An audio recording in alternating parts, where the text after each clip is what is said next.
بسم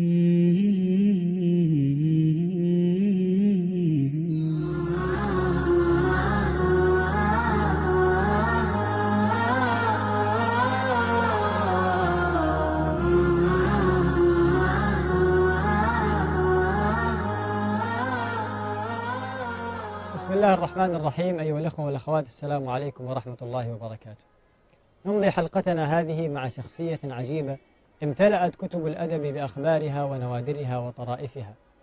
شخصية شهيرة يعرفها القاصي والداني، إنها شخصية زند بن الجون. أعرفتم من هو زند بن الجون؟ إنه أبو دلامة، أمير الفكاهة ورائد الدعابة. وقد كان أبو دلامة شاعرا مفلقا مطبوعا، وكان يداخل الشعراء في كل ما يقولون فيه من المديح والهجاء وغيرها من المعاني، وينفرد عنهم بالدعابة والهزل، وكذلك بالعبث كوصف الخمر وغير ذلك. وكان مع هذا سريع البديهة حلوا نادرا، ولذلك تعلق به الخلفاء والأمراء، وله أخبار في غاية العجب. منها أن المهدي كان في مجلسه يوما فدخل عليه أبو دلامة، وكان عنده في المجلس مجموعة من بني هاشم من الوجهاء والكبار والأعيان. فلما دخل أبو دلامة قال المهدي: أقسم بالله تعالى لئن لم تهجو واحدا من أهل هذا المجلس لأفعلن بك ولا أفعلن. قال أبو دلامة: فنظرت فإذا كل من في المجلس يغمز لي، كل ما نظر إلى واحد يغمز له أنه اتركني لا تهجني ولك مني كذا من المال، يلتفت إلى الثاني يوحي له بمثل ذلك. قال: ونظرت إلى أمير المؤمنين فعلمت أنها عزمة من عزماته، وأنني إن لم أهجو أحدا فسوف يفعل بي ويفعل. قالوا فهدته حيلته إلى أن يهجو نفسه، باعتبار أنه واحد ممن في هذا المجلس.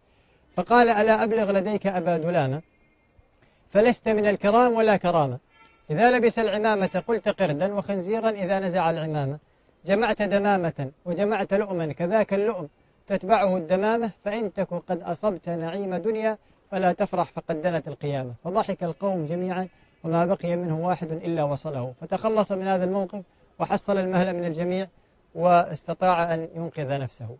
ومن لطيف حيلته ما وقع له مع أمير المؤمنين المهدي، فإن المهدي قال له ذات يوم: احتكم أو اطلب ما تشاء.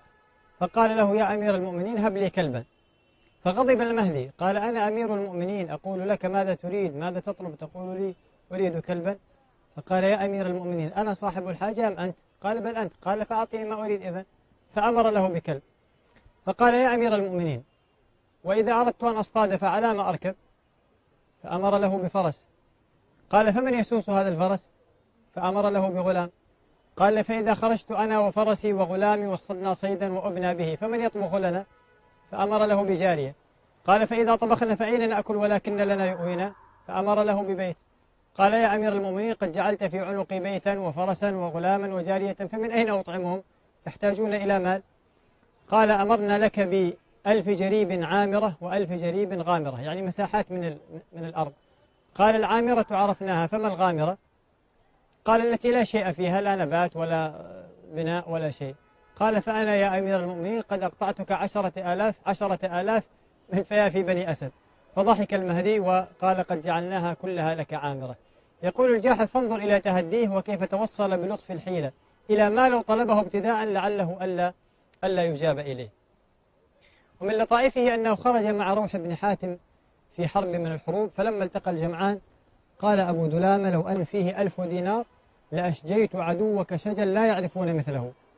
فقال: والله لأرين ذلك. فأمر أن يعطى الفرس وأمر أن يعطى 1000 دينار. قال: ابرز الآن إلى الأعداء وأرنا ماذا تريد أن تصنع. فجعل يقول: إني أعوذ بروح أن يقدمني إلى القتال فتشقى بي بنو أسدي، إن المهلب حب الموت أورثكم ولم أرث نجدة في الحرب عن أحد. إن المهلب حب الموت أورثكم ولم أرث نجدة في الحرب عن أحد. فضحك روح وأجابه، وكان شاعرا أيضا، فقال: هون عليك فلن أريدك في وغى لتطاعن وتناوش وضراب، كن واقفا في الجيش آخر فإذا انهزمت مضيت في الهراب. ومن لطائفه أن المهدي خرج يوما مع علي بن سليمان إلى الصيد، فرمى المهدي سهما فأصاب ظبيا، ورمى علي بن سليمان سهما فأصاب كلبا.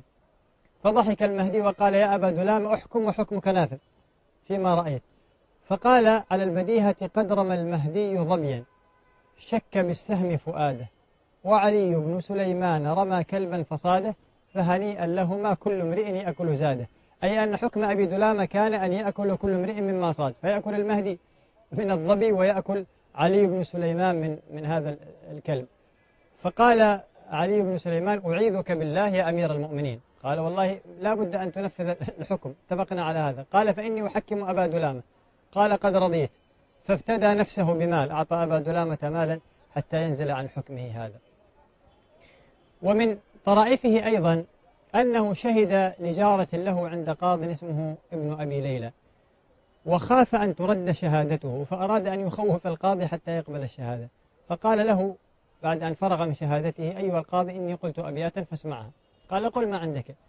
قال: قلت: إن الناس غطوني تغطيت عنهم، وإن بحثوا عني ففيهم مباحث. يقول: إذا سكت عني وقبلت شهادتي فسأسكت عنك، وإذا بدأت تبحث عني وعن عيوبي وما تسقط به شهادتي ففيك أيضا ما يمكن أن يبحث عنه، كأنه خوفه بالهجاء. إن الناس غطوني تغطيت عنهم، وإن بحثوا عني ففيهم مباحث، وإن حفروا بئري حفرت بئارهم، ليعلم يوما كيف تلك النبائث. فحينئذ حكم ابن أبي ليلى بالأتان للمرأة، وقبل شهادة أبي دلامة، وعوض صاحب الأتان بمال حتى رضي.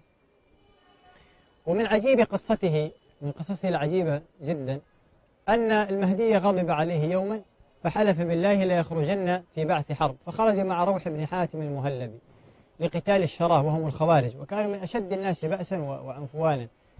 فلما التقى الجمعان برز رجل من الخوارج يريد المبارزة، يدعو إلى البراز، فقال روح لأبي دلامة: لتخرجن. فقال: نشدتك بالله ألا تفعل، فأنا لست فارسا. قال: والله لتفعلن. فقال: هذا والله إذن أول يوم من أيام الآخرة وآخر يوم من أيام الدنيا، وأنا جائع ما أكلت، فمر لي بطعام. فأمر له بدجاجة ورغيفين، فأخذهما وتنحى قليلا عن العسكر حتى برز عن الصف. فلما رآه الخارجي بارزا أقبل عليه بالسيف، كما قال أبو دلامة: وعليه فرو قد اقفعل، أصابه المطر وجف فاقفعل، وعيناه تقدان من الشرر. فلما أقبل على أبي دلامة قال له أبو دلامة: مهلك؟ قف. قال: ما لديك؟ قال: أتستجيز أن تقتل رجلا على دينك؟ قال: لا. قال: أتستجيز أن تقتل رجلا ولما تدعوه إلى الحق الذي تظنه؟ قال: لا. قال: فعلى ما تقتلني وأنا على دينك؟ فكف سيفه وقال: اغرب إلى لعنة الله. قال: والله لا أفعل حتى تسمعني. قال: ما لديك؟ قال: أبيني وبينك ترى؟ هذا كله الآن في وسط المعركة والجيشان ينتظران وهو يخاتل الرجل بهذا الكلام. قال: بيني وبينك ترى؟ قال: لا. قال: بين أهلي وأهلك عداوة؟ قال: لا. قال: فلم تريد أن تقتلني وأنا والله لا أرى فيك إلا أحسن الرأي؟ فقال الخارجي: وأنا كذلك، فانصرف على بركة الله. قال: والله لا أنصرف حتى تأكل معي من طعامي، فيعلم هؤلاء جميعا هوانهم علينا وأن على وفاق. فاقتربا حتى تداخلت أعناق فرسيهما وجعلا يأكلان معا، وأصحاب روح يكادون يسقطون من الضحك لما يرون من صنيع أبي دلامة. فلما فرغوا من الأكل قال له أبو دلامة: يا ابن أخي، إنك إن عدت إلى طلب البراز عاد ذلك المغفل يعني روحا إلى إخراجه، فإن رأيت ألا تخرج اليوم فافعل حتى ينتهي الأمر.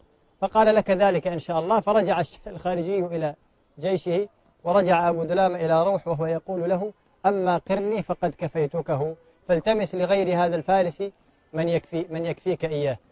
ثم خرج فارس آخر فقال لي: أخرج إليه. يقول أبو دلامة: خرج فارس آخر فقال لي: يا روح أخرج إليه. فقلت: إني أعوذ بروح أن يقدمني إلى البراز، فتغزى بي بنو أسدي، قد حالفتك المنايا إذ صمت لها، وأصبحت لجميع الخلق بالرصد، إن المهلب حب الموت أورثكم، وما ورثت اختيار الموت عن أحد، لو أن لي مهجة أخرى لجدت بها، لكنها خلقت فردا فلم أجد. ومن عجيب احتياله في طلب المال أنه كان يدعي أنه رأى كذا وكذا ويستطلب بهذه الرؤيا المال. مر يوما على تمار بالكوفة يبيع التمر، فقال له: رأيتك أطعمتني في المنام قواصر من تمرك البارحة، فأم العيال وصبيانها إلى الباب أعينهم طامحة. فأعطاه جلتي تمر وقال: إن عدت إلى هذه الرؤيا مرة أخرى لم يصح تفسيرها، فأخذها وانصرف.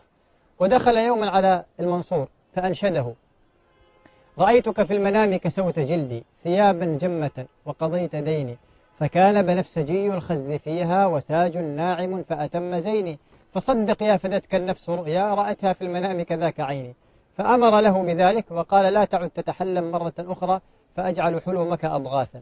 وأطرف من هذا أنه دخل على المنصور مرة وقال إني رأيتك في المنام وأنت تعطيني خيارة مملوءة بدراهم وعليك تأويل العبارة. فضحك المنصور وقال هات خيارة لأملأها لك دراهم. فخرج إلى السوق فاشترى أكبر قرعة، لم يأتي بخيارة، أتى بقرعة كبيرة جدا فدخل بها على المنصور وقال املأها دراهم يا أمير المؤمنين. قال ويحك أما قلت في المنام أنك رأيت خيارة؟ فقال والله الذي لا إله إلا هو ما رأيت إلا دباءة يعني قرعة، ولكني نسيت فلما رأيتها في السوق ذكرتها.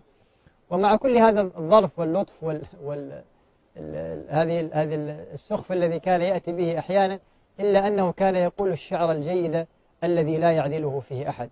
فمن ذلك قوله وهو من فاخر المديح: لو كان يقعد فوق الشمس من كرم قوم لقيل اقعدوا يا آل عباس ثم ارتقوا في شعاع الشمس وارتفعوا إلى السماء فأنتم سادة الناس وقدموا القائم المنصور رأسكم فالعين والأنف